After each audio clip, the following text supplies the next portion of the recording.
ജീവിതത്തിൽ ഒറ്റപ്പെട്ടു പോയ ഈ നാട്ടിലെ പല പെൺകുട്ടികളെയും പോലെ സാറയ്ക്കും സൈവറിന്റെ വീടിനെ ആശ്രയിക്കേണ്ടി വന്നു.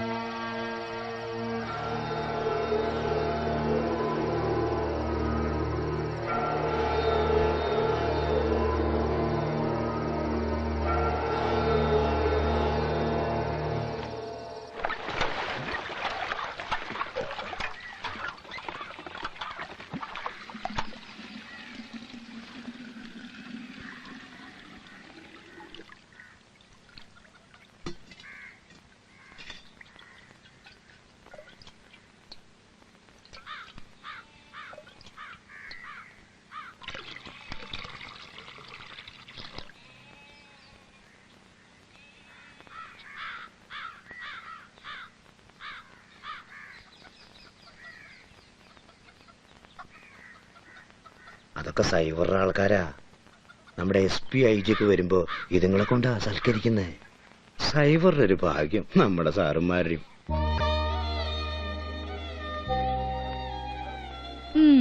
എനിക്കറിയാം എന്തോന്നാ കൊച്ചേട്ടൻ ഓർത്തോണ്ടിരിക്കുന്നതെന്ന്. അവളെയല്ലേ സാറാമേ? സത്യം നീ പറഞ്ഞത്. പക്ഷെ നീ വിചാരിക്കുന്ന പോലത്തെ കാര്യമൊന്നുമല്ല. അതാ ഇപ്പൊ കൂത്ത്. ഞാൻ അങ്ങനൊന്നും വിചാരിച്ചിട്ടില്ല. എനിക്കെന്റെ കൊച്ചേട്ടനെ അറിയത്തില്ലയോ? ഓരോരുത്തരുടെയും ജീവിതം ഓരോ വഴിക്ക്. കായൽപ്പരപ്പിലെ പായൽക്കൂട്ടം പോലെ ഒഴുക്കിപ്പെട്ട് അങ്ങനെ പോവും. ഏതെങ്കിലുമൊക്കെ കരക്കടുത്തും അടുക്കാതെയും. പിള്ളേച്ചനോ? എന്താ പിള്ളേച്ച ഉറങ്ങിയില്ലേ? ഡോക്ടർ എന്ത് പറഞ്ഞിട്ട് ജാനു? 1 മാസത്തേക്ക് മരുന്ന് തന്നു. കണ്ണ് ഇതുവരെ ഭേദമായില്ലേ? ഏത് ഡോക്ടറെ കണ്ടത്? ചങ്ങനാശ്ശേരിയിലെ നമ്മളെ ഡോക്ടർ KS നേരെ. പിള്ളേച്ച പോന്നു കുറച്ചേരെ. എങ്ങനെയുണ്ട് പിള്ളേച്ച വയനാട്? നല്ല സ്ഥലാ. നമ്മുടെ നാട്ടിൽ നിന്നും പാലാ തൊടുപുഴ കുടിയേറിയവരാ കൂടുതലും. ഈ പത്രത്തിൽ കാണുന്ന പോലെ നക്സലൈറ്റ് കൊള്ളക്കാരുടെ ശല്യം ഉണ്ടോ? നളിനാക്ഷ അവരങ്ങനെ കൊള്ളക്കാരൊന്നുമല്ല. ചൂഷിതരുടെ മോചനം മാത്രമാണ് അവരുടെ ലക്ഷ്യം. സത്യത്തിൽ വയനാട്ടിലെ കർഷകരും തൊഴിലാളികളും നിരന്തരമായിട്ടുള്ള ചൂഷണത്തിന് വിധേയരായിക്കൊണ്ടിരിക്കുകയാണ്. അവകാശ സമരത്തിന് വേണ്ടി വലിയൊരു സായുധ വിപ്ലവം ആവിഷ്കരിക്കാൻ ശ്രമിച്ചുകൊണ്ടിരിക്കുകയാണ് അവർ. അയ്യോ, രവീന്ദ്രൻ കൊച്ചേട്ടൻ ഇത് എവിടുന്ന് പഠിച്ചു? സാംബശിവന്റെ കഥാപ്രസംഗം പോലത്തെ വർത്താനം.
ആരൊക്കെ ഇന്നലെ രാത്രി ഇവിടെ ഉണ്ടായിരുന്നു?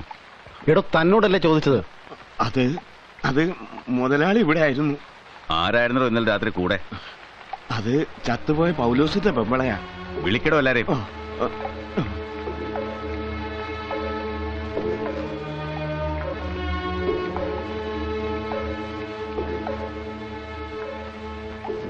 നിന്റെ പേരെന്താ? റോസമ്മ. നിന്റെ വീട്ടിൽ ആരൊക്കെ ഉണ്ട്? അമ്മ, പിന്നെ ഒരു കുട്ടി. കെട്ടിയവൻ മരിച്ചുപോയി. എത്ര കാലം മുമ്പ്? എങ്ങനെ? 3 വർഷം മുമ്പ് തൂങ്ങി മരിക്കായിരുന്നു. ഇന്നലെ രാത്രി നീ ഇവിടെ ഉണ്ടായിരുന്നോ?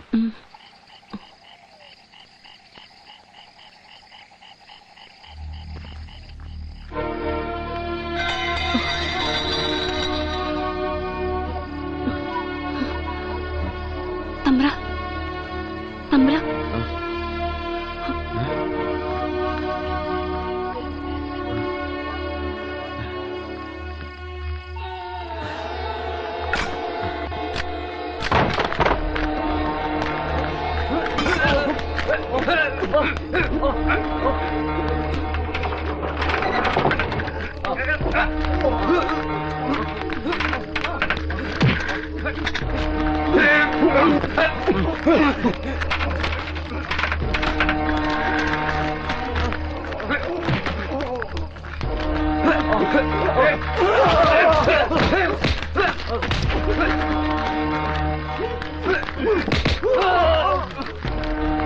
മായാവി